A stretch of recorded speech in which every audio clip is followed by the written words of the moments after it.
Hello সবাইকে আমার একটি মিনি ব্লগে। তো আজ গেছিলাম আমরা গোল্ড কালেকশন দেখতে এবং ফার্নিচারের দোকানে যাব। তো আমরা তিনজন রেডি হয়ে ঝটপট বেরিয়ে পড়েছি।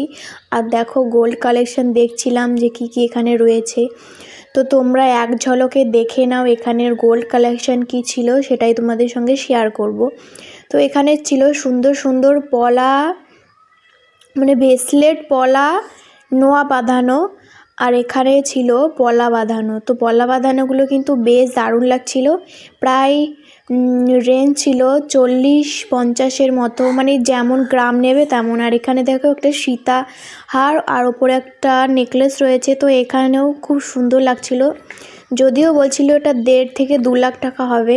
তো ভালোই লাগছিল। এখানে যে যত গোল্ড কালেকশন আছে ওয়েট কিন্তু খুবই বেশি। আর এখানে দেখো কিছু চুড়ির কালেকশন রয়েছে। আর এই যে একটা চোকার, তার নিচে একটা গলা ভরাট করা একটা নেকলেস, আর ওপরে একটা নেকলেস রয়েছে দেখতে পাচ্ছ।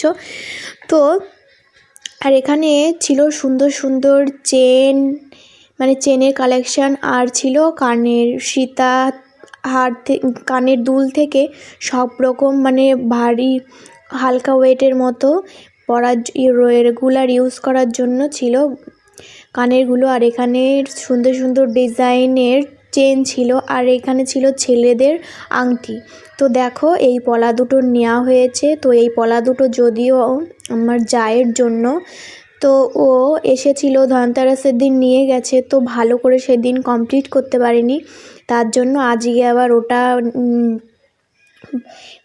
এক্সচেঞ্জ করে নিল। আর এখানে দেখো একটা সুন্দর একটা নেকলেস, আমি জিজ্ঞাসা করছিলাম যে কত পড়বে, বলছে 40,000 মতো। আমি দোকানদারকে বলছিলাম যে ফোনে তো দেখাই এর থেকেও কম বাজেটের মধ্যে আছে, যেগুলো লাইট ওয়েটের হয়। তো বলছে যে ফোনের যা দেখো সেটা কি সত্যি হয়? তো আমি বলছিলাম তাহলে কী জন্য দেখায়, বলছে ওটা ফেকও হতে পারে। তো সত্যি সত্যি তাই, যত ফোনে যত হাবিজাবি আসে একদম। তো আমি সত্যি সত্যি দামটা জিজ্ঞাসা করে নিলাম।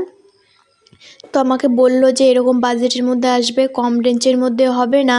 তো এগুলো নাকি এই রেটের মধ্যেই হয়। আর এই যে দেখো পলাটা সুন্দর করে সেট করে দিয়েছে। আর মায়ের হাতে ছিল, তো আমি এবার একটু দেখাচ্ছিলাম। আর এখানে ছিল একটা নোয়া বাঁধানো। আর এই যে সুন্দর সুন্দর দুটো পলা। তোমরা গেস করো এখানে কত গ্রাম আছে আর কীরকম কী রেঞ্জ নিল। তোমরা কিন্তু এখন সোনার দাম জানোই। তো আজকে আমরা দোকানে গেছিলাম, অনেকটাই কমেছিল। তো সেখান থেকে পলাটা নিয়ে চলে এলাম ফার্নিচারের দোকানে। তো মা এখান থেকে একটা শোকেস নেবে। তো তোমাদেরকে আমি একটু কালেকশন দেখাচ্ছিলাম ড্রেসিং টেবিলে, কেমন লাগছে অবশ্যই জানিও। আর এবার নেব শোকেস। তোমরা দেখতে থাকো কোন শোকেসটা নেওয়া হয়। যদিও হেভি টেভি শোকেস নেওয়ার ইচ্ছা নেই, যদিও মার ঘরে সব সময়, মানে আমরা আমাদের ছেলেমেয়েরা সবাই যাওয়া আসা করে, আর গিয়েই মানে হুটহাট করে হাত দেয়। ওই জন্য সাদার কালেকশনের মধ্যে ছিল। তো মা বলছে আমাকে সাদার মধ্যে দিস না, আমি অন্য কালার নেব। তো এখানে একটা বিস্কুট কালারের শোকেস ছিল, সেটাই কিন্তু নেওয়া হয়েছে। আমরা তো বাড়ি চলে এসেছি। আর বাড়ি আসার পরে দেখি এই যে ভ্যানওয়ালা কাকু শোকেসটা দিয়ে গেল। আর এই যে দেখো এরকম হয়েছে ডিজাইনটা। তোমরা কমেন্ট করে জানিও। আজকের ব্লগটা এই পর্যন্ত। তোমরা সবাই ভালো